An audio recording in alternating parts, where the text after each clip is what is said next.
Many have criticized the moves of Mavericks general manager Nico Harrison of late. Well, Nico doubled down, addressing the elephant in the room regarding the Luka Doncic trade, where only Dallas-based reporters were present to ask questions and did not include cameras or voice recording equipment. Interesting.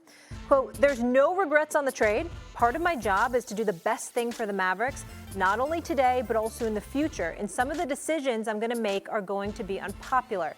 That's my job, and I have to stand by it." He also said later, "But our philosophy, like I said, going forward is defense wins championships, and we're built on defense. And this trade cements us for that."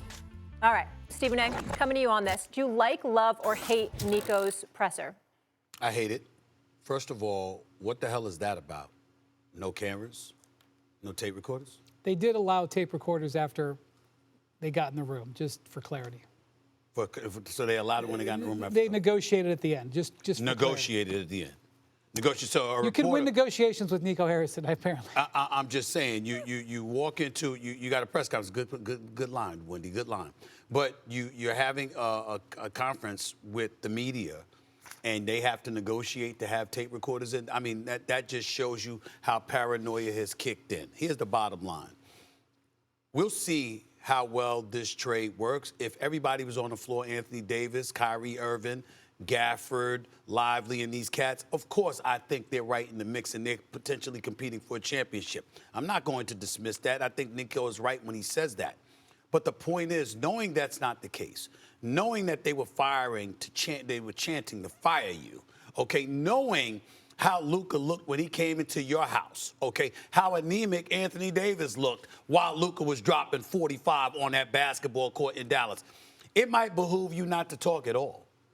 Just let the whole damn season end, because there's nothing that you can do to explain it, because as you highlighted, the real malpractice of all of this isn't even about just Luka being gone. It's about the fact that you didn't get a first-round pick in return. Now, we're looking at the New York Knicks, and we're wondering about their future because the Nets got 4 unprotected first-round picks for Mikal Bridges, okay, and 5 overall, but 4 unprotected. Right. So I'm like, wait a minute, you couldn't get one? You didn't get Austin Reeves, like you pointed out. So you got Max Christie instead of Austin Reeves. You didn't get, you didn't give up, really anything. And you gave up Luka and you didn't get anything in return other than really Anthony Davis. That's what people are looking at. And when that happens, you don't have a press conference right now to talk about it. You just don't. You shut up and you go home. That's what you do. Do your exit interviews when the season's over. 100%, Steve. Manufactured press conferences only work in small, rinky-dink towns, and Dallas isn't that. That's a horrendous job. You're trying to control the message. Come on. I mean, listen, he made a horrific trade, but he didn't make the trade. The owners made the trade. They didn't want to pay him $312 million. And so in the summer with the extension. So as a result, he's got to do the bidding for the owner, and he's got to try to convince you that, defense wins championships. For crying out loud, how do you make a comment like that when Luka last year took you to the NBA Final, for crying out loud, against the Celtics, and he played great? So that's absurd to make a comment like that. He's making it worse by trying to justify the trade. As you said, he shouldn't say anything at all. He shouldn't basically tell the media what they can and cannot do as far as the press conference is concerned. Monitor questions. It's ridiculous. Bottom line is this. The owner said, you know what, I don't want him on the team. I'm not paying him $312 million.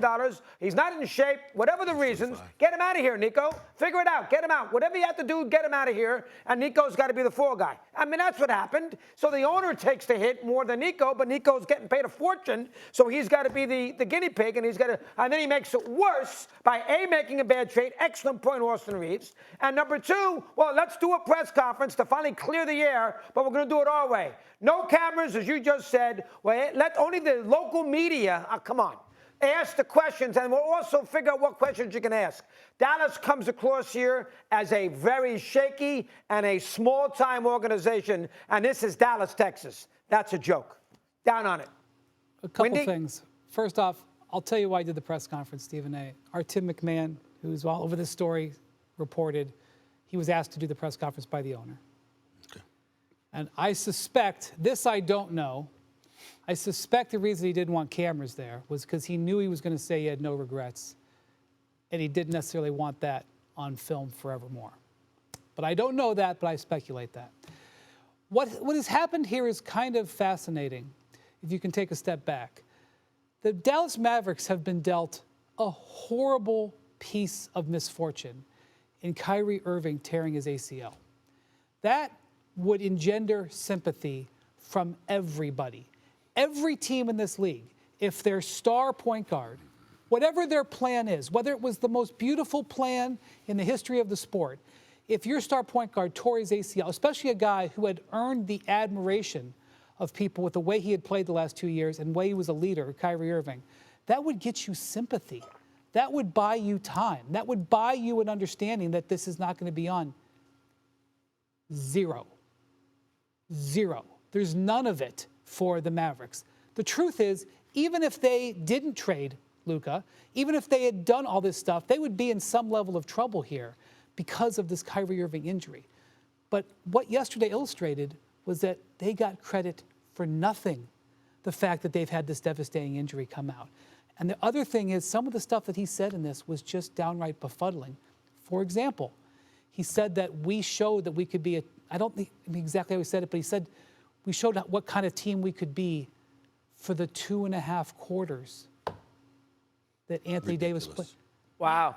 2.5 quarters? Really? Yeah. I mean, that makes no sense. He should have turned the microphones off for that. Exactly. You should have said. The other thing is that I'm glad you reminded us, or you informed us, that ownership made him do that. Where Kawhi, James Harden, and the Clippers take on Jokic and the Nuggets in Denver for their first-round matchup starting Saturday at 3:30 Eastern on ESPN. Also on Saturday, the other LA squad, LeBron, Luka, and the Lakers, host Anthony Edwards and the Wolves at 8:30 Eastern on ABC. Windy, which is the more intriguing LA series?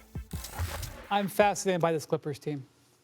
And I know that we're supposed to be all Lakers, but I'm fascinated by the Clippers. They finished the season 18-3, and I'm just going to take a diversion here real quick because I should be talking about Kawhi Leonard and James Harden, who, by the way, I had James Harden on my All-NBA ballot yesterday, which I didn't foresee at the start of the season. Right. I want to speak a minute about our former colleague here at ESPN, Jeff Van Gundy. Jeff Van Gundy's, he's assistant with the Clippers at Ty Lue, okay? Jeff Van Gundy last year was a consultant with the Boston Celtics. Joe Mazzulla will tell you how big of a role he played in them getting to that championship. He comes in this year as the defensive lead assistant here for this Clippers team. Yes, he did. And Clippers player after Clippers player that I've talked to this year, Norman Powell, James Harden, Ivica Zubac, they all are talking about the impact that Jeff Van Gundy has had on this team and how the big of a role he's had in lifting them up. And yet there's all these job openings, and I have yet to hear Jeff Van Gundy's name. So I'm just going to remind the league that while you're looking at how well this Clippers team is doing, don't forget about Jeff Van Gundy. All right, that's my pitch. He didn't ask for it. He wouldn't want me to say it. Just remember Jeff Van Gundy. The other thing I'm going to say, Kawhi Leonard, the last 2 years hasn't been able to finish the first round. Okay? So I am not going to sit here and tell you that I know what's going to happen. But I do know that Kawhi Leonard has not looked like this in the playoffs since 2019. Shooting the ball like this. And while I recognize that we have Nikola Jokic and the Nuggets also have the home court advantage, I am fascinated to see if Kawhi can keep going this way. And if that's the case, this Clippers team has no ceiling. Well, I want to say a couple of things. Number one, I completely 1,000% echo your sentiments about Jeff Van Gundy. He's a head coach in this league. He deserves to be a head coach in this league. He's an exceptional coach, all right, and a great basketball mind. And Ty Lue can't stop raving about the job that he has done in Los Angeles, helping him and helping that Clippers defense. That's number one. But I ain't mentioning Jeff Van Gundy without mentioning my man Mark Jackson, who everybody's forgotten about, who should be a head coach in this league. All right, and it's a damn shame that somehow, some way, that has not happened in over a decade. Having said that, the interesting answer to this question to me is the Lakers against Minnesota, and here is the reason why. I love stars, man, and I ain't thinking about Luka and LeBron. I know what they're going to bring. I know what Anthony Edwards is going to bring, too. But what can he bring? The operative word is can. I think that in this series, with Minnesota being the underdog, clearly being counted out by most of the basketball world because we saw what Luka did in the Western Conference Finals to the Minnesota Timberwolves last year, and that's when he was a Dallas Maverick. And now you got LeBron James as your teammate. As far as I'm concerned, everybody's counted Minnesota out. You see the kind of attitude Ant-Man plays with? I mean, and that's when he's a favorite. I mean, when you count this brother out, he elevates. And I believe that's what he is going to do in this series. Whatever we've seen from Anthony Davis in the past, I believe, Doggy, he is going to eclipse that in this series. Will it be enough to beat the Lakers? No. But I believe he's going to push this to likely a 6-game series, maybe even a 7-game series, because I believe that Ant-Man, who can be Jordan-esque at times, is going to show up and show out. Anthony Davis, y'all better get y'all popcorn ready. The Ant-Man is coming, and I think he's going to be sensational. That's why I'm interested in that series. I will three-peat what these two said about Van Gundy. Remember, my old radio partner and I were shocked when Dave Checketts, when Riley left, brought in Don Nelson and did not promote Van Gundy as his head coach. What happens 40 games into the season? They fire Don Nelson, and That's what right. do? They bring in Jeff Van Gundy. So, and he was a great analyst. Let's not forget that, too. That's he was right. great on TV. Not good. Not good. Great. Funny. Right. Great. But I'm with Windy on the scenario with the series. I love the Clippers series, too, with Denver. The Clippers are only a slight underdog in this series. They're plus 120. Minnesota's plus 155. So that tells you that that's a dead-even series. And I'm with Windy. I think they can win. Now, listen, this is me, and I'm sure we're going to get to this later. I don't trust Harden. All right, Harden, I know he's had a great year, 39 points on Sunday. I never trust him. When the chips are on the line, I never trust him. And there'll be a scenario here in a Game 7 against Denver where you're going to need him to score 40 points and dominate the game, and he'll shoot 5 for 30, and they'll lose. So he worries me, and also the health of Leonard, who's always banged up. That worries me. But if Harden, plays like he can play and Leonard stays healthy, and I think this Denver coaching situation is going to play into this a little bit, and we all know Lou's a great coach. I'm with Brian hit right in the head. I'm with him. I think the Clippers are going to win. And Denver did not finish the season well. I know they won their last 3 games. Who cares? I love the Clippers in this series. I'm going to take them, too. I think Windy hit it right on the head, Stevie. Stephen A., do you trust Harden to show up? Yes. The word trust is too strong, but I believe Harden is going to show up in this series. And I believe the James Harden that you've seen of the past, that was a model of inconsistency, had a lot of bad moments in the playoffs, had moments where people felt he gave up, had other moments that were pretty good. I think the good part of James Harden shows up. He's got a team around him. He's got Kawhi Leonard looking better than he's looked in the last 5 or 6 years. He has an exceptional coach, an exceptional coaching staff, an exceptional defense behind him. I think James Harden shows up in this series, and I definitely think that the Clippers beat Denver because Denver's lack of depth, along with the new coach, I think those are the kind of things that count against him. It's just that with Zubac, as impressive as he's been, and he has been impressive, and he deserves a lot of credit, it ends now.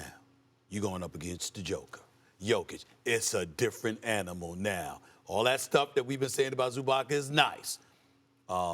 Humility is en route. So you could argue, Dog, that James Harden has the most to prove out of any single player in this postseason. I mean, you could make cases for other guys. Luka, hasn't won. Donovan Mitchell has got to prove that, he can take a top seed and actually take him to the conference finals or deeper.